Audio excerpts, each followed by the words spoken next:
for allowing me to come. I'm trying very hard to get to all the Compassionate Friends meetings that I possibly can in close proximity to my home. This is a little further, but that's okay. I live in Prairieville, Louisiana, which is right outside of Baton Rouge. I lost my son Bryant at 17, right before his senior year on July 12, 2007. I was in a one-car automobile accident. He lost control of his vehicle, and from what they told me, he died instantly. So did I start writing a book right away and said, this is what I'm going to do? Absolutely not. It was about 4 months after my son had died that it was on my birthday, my first birthday without him, and someone said, you know, you should write, Cherie, because you enjoyed that. So I said, yeah, I think I will. So I decided to write in my journal, and it was just a little paragraph long, and that little paragraph is actually in my book. And from that point forward, I just began to write. Every couple of months, I travel a lot because I'm a registered nurse and a medical sales professional, and I cover the whole state of Louisiana.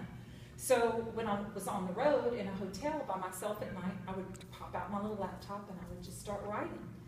So 7 years later, my notes became a book at the hands of Todd Horn, who is my publisher. And the story of how Todd and I know each other is also in my book, and it's too long to go into it. But it's amazing how God will bring people into your life.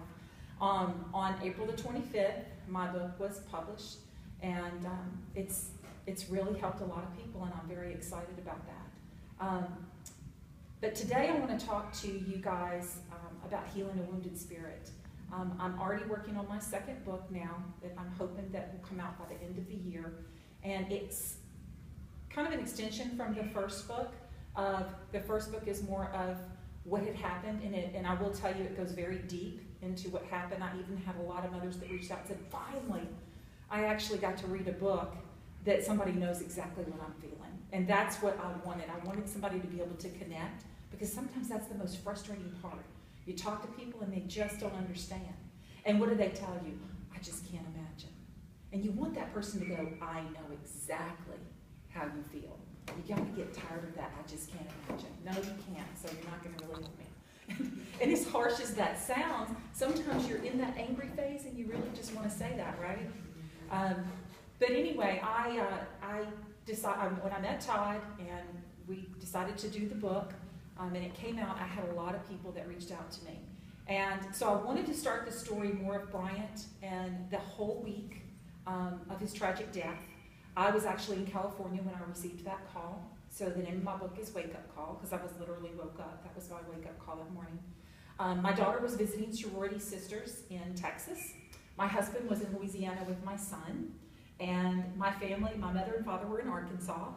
And my sister was in Louisiana. So you can imagine everybody having to come together all at once. So everybody came to Memphis, because I was living in South Louisiana at the time, and he was killed there in Memphis, right there in Cordova. And the book goes on to talk about that entire week and what we go through as parents in that situation. But then it goes on to talk about grief, because like I said, I wrote my book over 7 years. So I don't know everyone's story here, but if you're early in your grief, I wrote it for someone that's early in grief so they can kind of see a road after 7 years, and for someone that is 7 years or maybe even longer than 7 years, that you can kind of see where the road goes and how you have to get used to your new normal, because that's basically what we have to call it. We'll never be normal again. We just have to accept that this is our new normal. And we know that the loss of a loved one is profoundly painful. I mean, it's no surprise to anyone in this room. And the grief that follows is permeating. It permeates everything. It makes it hard to eat, sleep, and just function, right? But healing a wounded spirit is totally different. And a lot of people ask me, I don't understand how you can stand up and do that. How do you do that without just breaking down and crying? I don't know. I have no idea. Believe me, I have my moments. We call them Bryant days. Mama's having a Bryant day. But it's kind of like when your spirit is wounded, it's like fainting. You ever fainted? It's scary. And you pass out, and what happens while you faint? You have no idea, right? The time just kind of goes by and you come to, oh, what happened? The same thing happens when we faint spiritually and we're wounded and fatigued. The problem with that is all this time passes by and we can't ever get it back.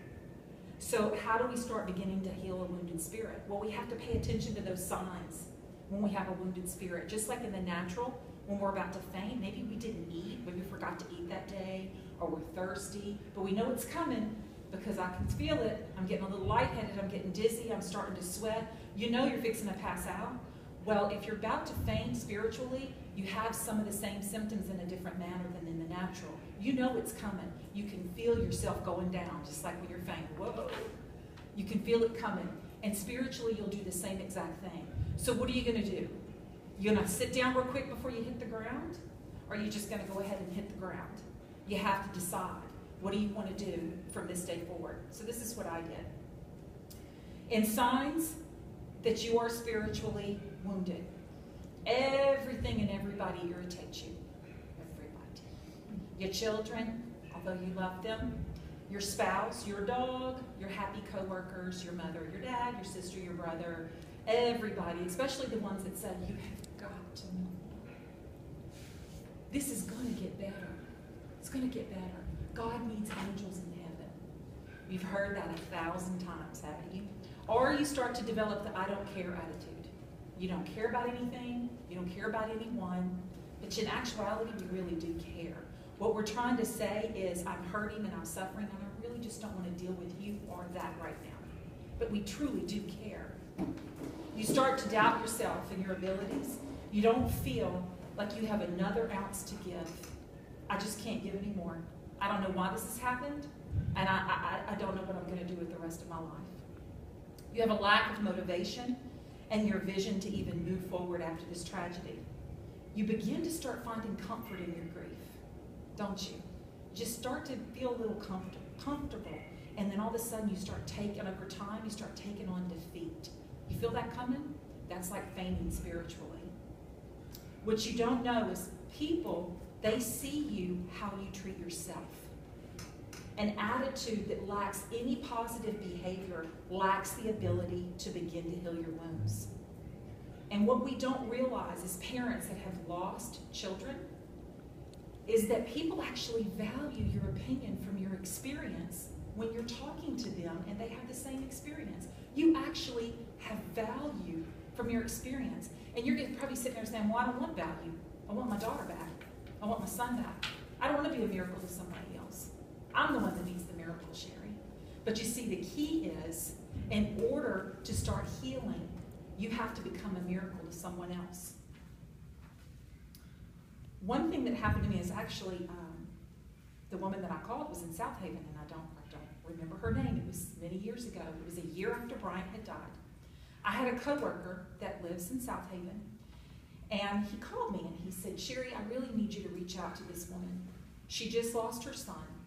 And about 2 months ago, and she's doing really, really bad. And I need you to call her. I was like, are you kidding me? You can't call her. What am I going to call this strange person and sit on the phone and cry to her? He said, no, I don't think you'll do that. She won't respond to anybody, and I think she'll respond to you. You don't understand. She's doing really, really bad. We're worried about her. Her coworkers are worried. Her family's worried. We just don't know. We don't know this is the worst we've ever seen. I thought, well, great. You know, I'm a registered nurse, but I by no means, and then it's like registered in psychology, and I don't think I would be any good to her. He said, will you please? Well, as much respect as I had for him. I took her number, and I held her number for what seemed like forever, and I just called her. And at the very beginning, I really didn't know what to say. It was a very awkward phone call at first, but an hour later, she thanked me no less than 20 times for calling her. But I didn't realize until I hung up what was actually happening is a little bit of my wounds were healing from reaching out to her. That was not my intention at all. I was just doing a favor for my coworker. But after I got off the phone with her, for the first time in a year, I was like, you know what? I feel kind of good that I did that for her. She really, really was happy that I called her. And I felt good. What was I doing? I was actually starting to heal a little bit of my wounded spirit by doing that. This is what I decided to do from that day forward. And remember, I'd already started writing. So I started writing even after I spoke with her, even wrote the story down about speaking with her on the phone. And I decided, you know what? From this day forward, I'm going to start right where I'm planted. Because I didn't know where else to start. I didn't know where else to go. I didn't know how I was going to live in my new normal life, because the life that I knew before no longer existed.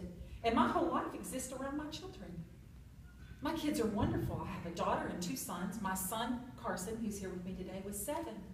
So he lost his brother and his hero. My daughter, my oldest daughter, was older than him, lost her best friend. They were only 2 years apart. But my whole life was my kids and my family. So where was I going to go from here? And I had decided I'm going to start right here.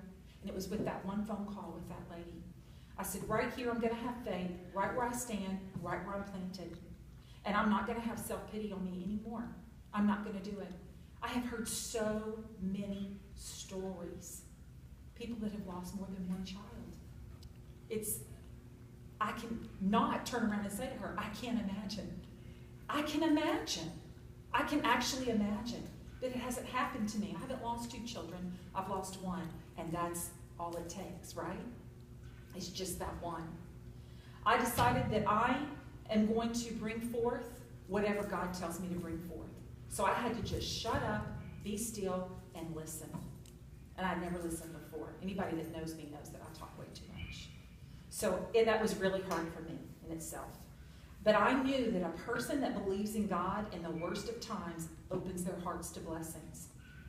If you allow the root of anger to take forth into your soul, you know what? That's contagious. Watch everybody around you in your family. It's contagious. They'll start catching it. They'll get as angry as you if you just pay attention and look around. I decided I was going to take my life back. I wasn't going to pretend my problems away anymore. I just couldn't do it. I didn't want to be in denial. I was tired of procrastinating. I was slowly dying, but yet I was alive. So that's kind of hard to do. I was dying alive, walking around every day.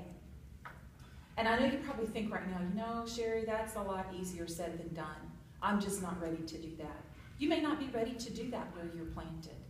But I had to make an effort. And anything worth doing takes effort, right?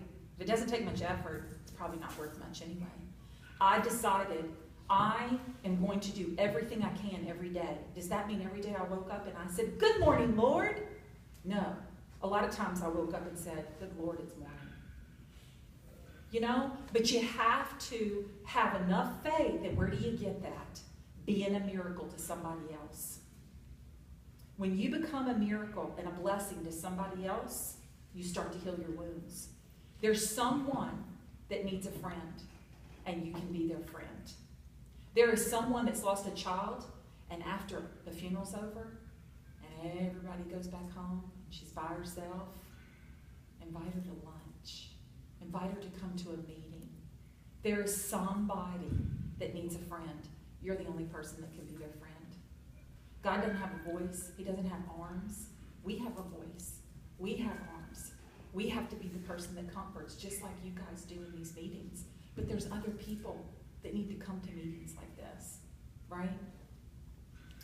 After my son died, I never could imagine being good to anybody. And I met a lady. There was actually 3 women. They all 3 lost sons. The first woman, she came to the woman that had lost her son, and she had lost a son herself, and she said, "I am so sorry to hear about your son. I'm going to pray for you." She thanked her and she left. And the second woman came up to her and she said, "I am so sorry to hear about your son. I know exactly how you feel." And she gave her a hug. And she parted ways, and the lady's still standing. The third lady came up to her and she said, "Can I have your address?" She said, "Sure." She gave her her address. She thought she was going to send her a card or something. Later on that afternoon, she showed up at her house. And she had made a beautiful memory bracelet with her daughter and her son-in-law, little emblem on this beautiful memory bracelet. And she had hand-delivered it to her house and spent several hours that afternoon with her. She actually had just lost her son 3 months prior. This woman had just lost her son. They were in the same grief period. But what she did for this woman not only helped this woman, but what was she doing? She was trying to heal her own wounded spirit by reaching out to her. saying you're going to pray for somebody is fantastic, because that's all we can really do.